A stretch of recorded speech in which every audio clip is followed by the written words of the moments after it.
आप धरती पे चड्डी बनियान पहन के आराम से अपने घर के बाहर घूम फिर सकते हैं, आपके ऊपर कोई पाबंदियां नहीं होती हैं। पर आपको पता है अगर आप किसी दूसरे ग्रह पे जाते हो या फिर धरती से अंतरिक्ष में जाना हो तो वहाँ पे आपका ये चड्डी बनियान किसी काम का नहीं रह जाएगा, क्योंकि गाइस स्पेस या फिर किसी दूसरे प्लेनेट पे जाने के लिए सबसे पहले उस प्लेनेट की स्टडी की जाती है।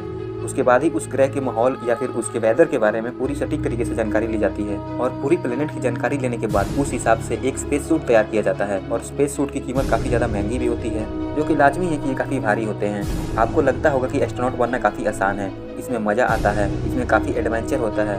तो गाइस सही बात है, मज़ा तो आता है, एडवेंचर भी होता है, पर बनना आसान नहीं है। एस्ट्रोनॉट बनने के लिए आपको कई कठिनाइयों का सामना करना पड़ता है।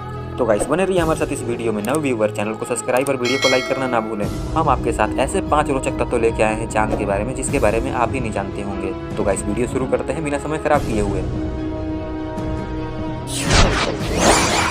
आपको पता है जैसे धरती पे भूकंप आते हैं, ठीक वैसा ही भूकंप चांद पर भी आता है। और यहाँ के भूकंप जो होते हैं वो धरती के मुकाबले कई गुना ज़्यादा खतरनाक होते हैं, भयानक होते हैं।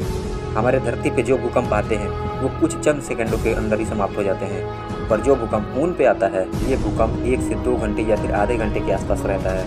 कहीं जरा सोचो, अगर चांद पे इतनी इंसानी बस्तियाँ होती तो इतने देर में, जितने देर तक यहाँ पे भूकंप दिखता है, इतने देर में तो कोई इंसानी बस्तियाँ वहाँ पे बचेगी ही नहीं। और इतने देर तक अगर धरती पे भूकंप आने लगे 2 से 3 मिनट के लिए अगर भूकंप रुक जाए तो सारे घर तबाह हो जाएंगे, सारे इंसानी बस्तियाँ तबाह हो जाएंगी और धरती पर तो इतने देर में प्रलय मच जाएगा। मिट्टी, हवा, पानी से मिलकर पृथ्वी बनी है। आपके मन में कभी ये भी ख्याल आया होगा कि चांद किस चीज़ से बना है? तो गाइस जो मून का सरफेस है, इस मून के सरफेस में हमको पता है क्या मिला है?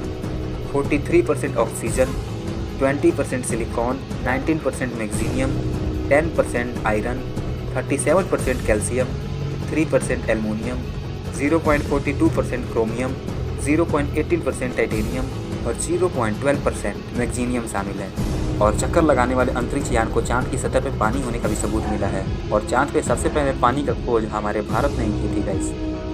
एक लाइक तो बनता है फिर। आप जब भी चांद को देखते हो तो आपको अलग अलग जगहों से चांद का साइज अलग अलग दिखता होगा। और वही अगर आप चांद को किसी रेगिस्तान इलाके से देखते हो या फिर किसी ऐसे इलाके से देखते हो जहाँ पे कोई बिल्डिंगें या फिर कोई पेड़ पौधे ना हो, यानी कि कुल मिला के वो एरिया पूरी तरह खाली हो, तो वहाँ पे आपको चांद का साइज काफ़ी ज़्यादा बड़ा दिखाई देगा। क्योंकि उस समय चांद का मुकाबला करने के लिए उस लोकेशन पे ना तो कोई पेड़ पौधे, ना कोई बिल्डिंगें, ना ही कुछ वहाँ पे वस्तु होंगी। इसलिए आपको चांद काफ़ी ज़्यादा बड़ा दिखाई देगा, क्योंकि आप चांद को आसमान में अकेले देख रहे हो। या फिर वही अगर आप चांद को किसी शहरी इलाके से देखते हो या फिर किसी बगीचे में बैठ के देखते हो तो आपको चांद थोड़ा छोटा दिखाई देगा, क्योंकि उसके अगल बगल बगीचा या फिर पेड़ है। जो आपके सामने वस्तु है, इस वस्तु के सामने चांद का साइज आपको छोटा दिखाई देगा। चांद पर जमीन खरीदने की खासियत सबकी होती है। सुशांत सिंह राजपूत चांद पर जमीन खरीदने वाले पहले एक्टर थे, जो कि 2018 में इन्होंने इंटरनेशनल लूनार लैंड्स रजिस्ट्री से खरीदे थे, जो कि चांद पे एक लोकेशन है, जिस लोकेशन का नाम सी ऑफ मॉस्कोवी है। इसी एरिया में सुशांत सिंह ने अपना जमीन लिया है, जो कि यहाँ की जमीन का नाम इन्होंने 2018 में अपने नाम करवा लिया।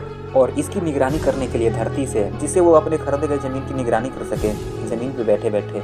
चांद पर अगर किसी जगह या फिर एरिया का नाम रखना हो तो उसके लिए कई महान व्यक्ति या फिर विज्ञान या फिर कलाकार या फिर आविष्कारक या फिर कैसे आप ये समझ जाएं जो हमारे धरती पे महान और विद्वान व्यक्ति होते हैं या फिर वो पूरी दुनिया में छाए होते हैं, जो पूरे समाज में लोकप्रिय बने होते हैं, उनके नाम पे रखा जाता है, ताकि किसी को भी आसानी से उस ऑब्जेक्ट का नाम याद रहे। और इसकी शुरुआत सन 1645 ईस्वी में ही हो गई थी। तो गाइस अगर वीडियो अच्छी लगी तो वीडियो को लाइक करना ना भूलें।